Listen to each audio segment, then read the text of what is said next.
এই দুনিয়ার পুরো জীবনটা এটা হচ্ছে লালসাময় একটা জীবন, লোভ, মরিচিকা, মায়াজাল।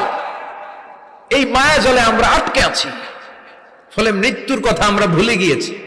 পাগলের মতো ছুটছি, আরো টাকা লাগবে, আরো খ্যাতি লাগবে, আরো যশ লাগবে, আরো দাপট লাগবে। আমার এত টাকা দিয়ে কি হবে? এত সম্পদ দিয়ে কি হবে?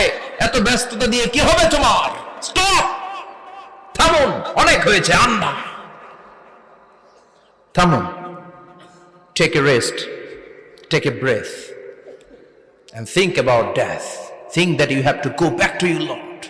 একটু বসেন না, একটু ভাবেন যে আমাকে চলে যেতে হবে, চলে যেতে হবে। এই কোলাহল, এই ব্যস্ততা, এগুলো থাকবে, থাকবো না আমি। সাইয়েদনা ওমর ফারুক বলেছেন, মুতু ক্বাবলা আন তামুতু, মরার আগে একবার মরো। হাসিবু ক্বাবলা আন তুহাসাবু আলাইকুম, তোমার হিসাব নেওয়ার আগে তুমি একবার নিজের হিসাবটা করো না। কাগজ বের করে একটু লিখো না কি কি ভালো কাজ করছিলা, যেগুলো দিয়ে নাজাতের ওসিলা হতে পারে। 1 2 3, আর কি কি আকাম কুকাম করছো দেখো না, লিখে দেখো তোমার অবস্থাটা কি। মরার আগে একবার মরো। মরার আগে খাটের মধ্যে শুয়ে শটান করে চোখ বন্ধ করে একবার মরার ভান করে দেখেন কেমন লাগে। চোখটা বন্ধ করেন আর ভাবেন আপনি নাই, কি কি হতে পারে ভাবেন।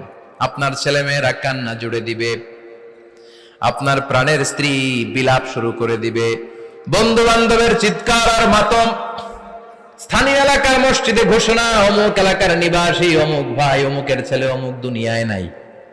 সব আত্মীয়রা চলে আসবে, ফেসবুকে স্ট্যাটাস দেয়া হবে, সবাই সবাইকে জানাবে বিকাল 4টায় অমুক হাই স্কুল ময়দানে আপনার জানাজা। ছুটে আসবে, সবাই ছুটে আসবে আপনাকে শেষ বিদায় দিতে, গুড বাই জানানোর জন্য, আল ওয়াদা, বিদায় জানাতে আসবে সবাই। 4 তাকবীর দিয়ে আপনার জানাজা হবে, অশ্রুসিক্ত জানাজায় আপনার বিদায় হবে। কাঠের খাটিয়ার মধ্যে করে কাঁধে তুলে আপনার কবরে নেওয়া হবে, আগে থেকে খুঁড়ে রাখা কবরটার মধ্যে আপনারে বিছিয়ে দেয়া হবে, বাঁশের কচি দিয়ে তার উপরে মাটির চাপা দিয়ে সব চলে যাবে। ভাবেন না একবার চোখ বন্ধ করে, this is the circle of life, this is the nature of life. এটা সবার হবে, আমার হবে, আপনার হবে। এত মায়া, এত ভালোবাসা কই যাবে? কেউ থাকবে না, সবাই আপনার অন্ধকার কবরে রেখে দিয়ে চলে আসবে। উপরে বাঁশের কঞ্চি, তার উপরে মাটির চাপা, অন্ধকার আর অন্ধকার।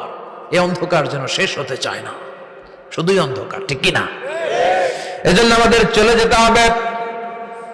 দাদা গেল, চাচা গেল, মামা গেল, আমাদেরকেও যেতে হবে, জোরে কোন ঠিক কিনা? একদিন মাটির ভেতরে হবে ঘরে।